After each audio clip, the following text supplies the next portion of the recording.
Hello সবাইকে, কেমন আছো তোমরা সবাই? আশা করছি সবাই খুব ভালো আছো আর আমিও ভালো আছি। তো দিনটা ছিল আমাদের সবার প্রিয় শ্রাবণ মাসের প্রথম সোমবার। শ্রাবণ মাস মানেই হচ্ছে বাবার মাস, তো সেহেতু বাবার জন্য উপোস করতেই হবে আর বাবার মাথায় জলও ঢালতে হবে। কি ভাবছো একা একা আমি আর বরমাসাই যাচ্ছি? একদমই না, আমার সাথে এক ফ্রেন্ড আর তার হাজবেন্ডও যাচ্ছে। তো আমরা চারজনেই রওনা দিয়েছি সকাল সকাল ভূতনাথ বাবার মন্দিরে যাওয়ার উদ্দেশ্যে। প্রতি বছর তো বাড়ির সামনেই কোনো মন্দিরে শিব ঠাকুরের মাথায় জল ঢেলে দিই, তো এই বছর খুব ইচ্ছে হয়েছিল যে ভূতনাথ মন্দিরে বাবার মাথায় গিয়ে জল ঢালবো। তো যেমন ভাবনা তেমন কাজ, আর এত সময় আমি হেলমেট পরিনি আর ফাইনালি আমি হেলমেট পরে নিয়েছি। আমার হেলমেট পরতে খুবই বিরক্ত লাগে, কিন্তু কি করব, পরতে তো হবে। আর এই দেখো না, তোমাদের সাথে গল্প করতে করতে আমরা প্রায় এসে গেছি বাগবাজার। আর এই দেখো বাগবাজার ঘাট। সেদিন যেহেতু 21শে জুলাই ছিল, রাস্তায় প্রচুরই ভিড় ছিল। যতই সকাল সকাল বেরোই না কেন, তারপরে বরমাশাই বলল চলো শর্টকাট দিয়ে যাই। আর এখানে আমরা ওয়েট করছিলাম এনাদের জন্যে। তারপরে আমি জিজ্ঞেস করলাম কি অনেক দিন বাদে বাচ্চা কাচ্চা ছাড়া লং ড্রাইভে বেরিয়েছো, কেমন লাগছে তোমাদের? দাদা বলছে খুব ভালো লাগছে। দেখো, আর এই যে আমরা ফাইনালি এসে পৌঁছেছি ভূতনাথ মন্দিরের সামনে।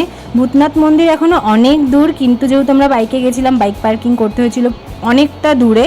আর সকাল সকাল দেখতেই পাচ্ছ কতটা ভিড়, কী পরিমাণ ভিড় হয়েছিল। আর শ্রাবণ মাসে তো তোমরা জানোই যে মেলা বসে, তো তোমরা চাইলে সেখান থেকে কেনাকাটিও করতে পারো। তোমরা কারা কারা ভূতনাথ বাবার মন্দিরে এসছো অবশ্যই কমেন্টস করে জানিও। জানো তো ইচ্ছে ছিল মোটা বাবার মন্দিরে যাব, তো সেই ইচ্ছেটাও ঠাকুর পূরণ করে দিয়েছে। সমস্তটাই তোমাদের সাথে ব্লগে শেয়ার করব।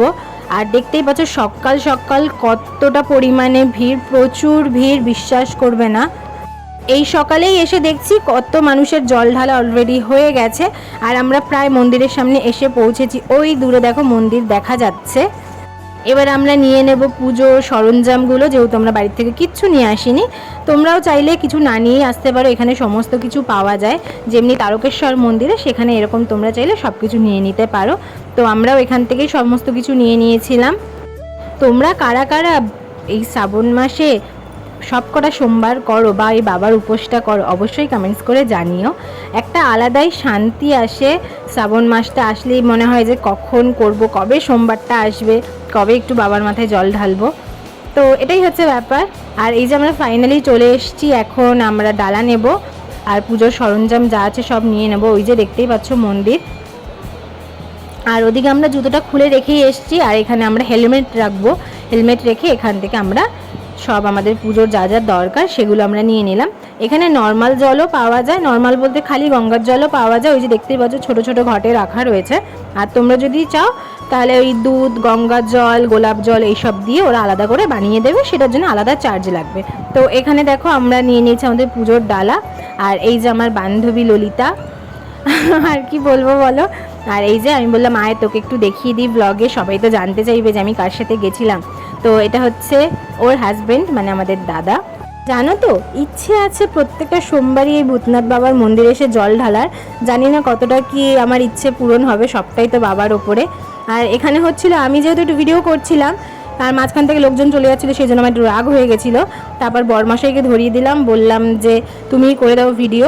আর ইচ্ছে ছিল শাড়ি পরে এসে বাবার মাথায় জল ঢালবো, কিন্তু সেটা ভাবলাম যে অনেকটা রিস্ক হয়ে যাবে, কারণ প্রচুর ভিড়। এইখানে তো তোমরা লাইন দেখতেই পাচ্ছ না, আসল যেটা লাইন সেটা তো মানে মারাত্মক লাইন। মানে যারা গেছিলে সেদিন তারা হয়তো জানো যে কি বিভৎস ভিড় ছিল। প্রায় ধরে রাখো ওই লাইনে দাঁড়ালে 2-3 ঘন্টা মতন তো দাঁড়িয়ে তোমাকে পুজো দিতেই হবে, এরকম একটা ব্যাপার।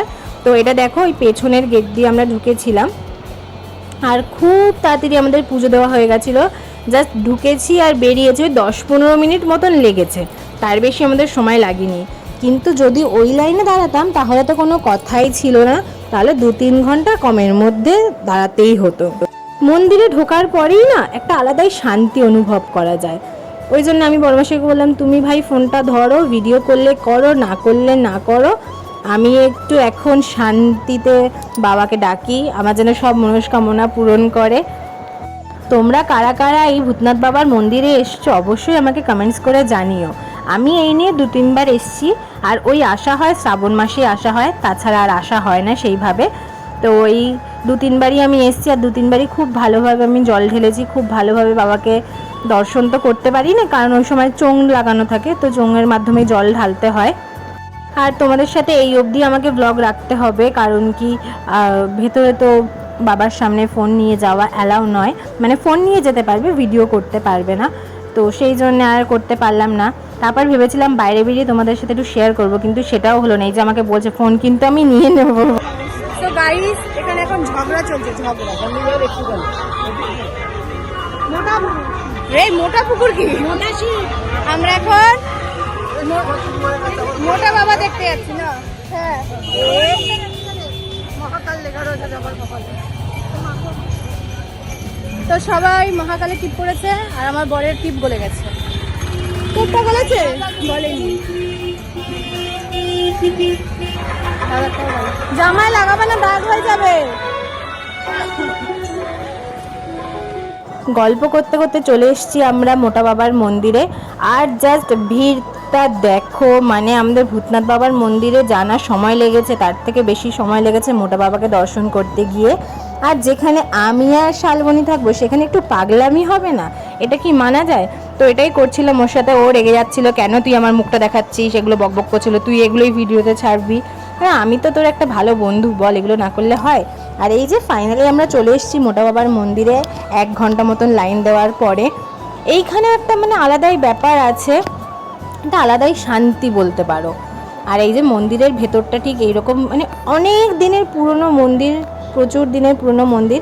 তো এই মন্দিরটির একটা ঘটনা আছে যেটা আমার কানে শোনা, যে একদিন সকালে দরজা খুলে দেখছে যে শিব ঠাকুর নেই, কোথায় চলে গেছেন। তো তারপর থেকে ওনাকে চেনতালা দিয়ে বেঁধে রাখা হয়।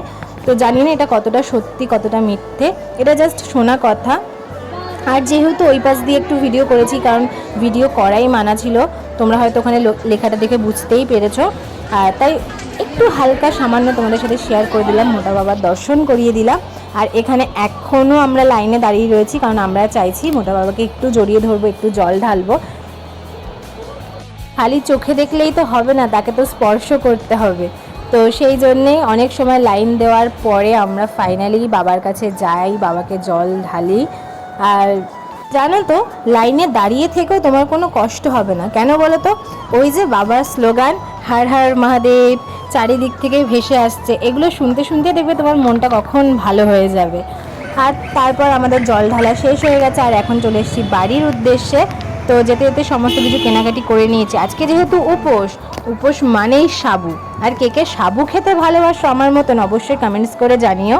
জানো তো, আজকে বরমাসে আমাকে আবার সাবু মাখতেও হেল্প করেছে, তো সাবু মাখাটা আজকে আমার জন্য অনেকটাই স্পেশাল। চলো আমিও সাবু খেতে থাকি, আর তোমাদের ব্লগটা আমার কেমন লাগলো অবশ্যই কমেন্টস করে জানিও। দেখা হচ্ছে নতুন একটা ব্লগে, তত সময় ভালো থেকো, সুস্থ থেকো, টাটা।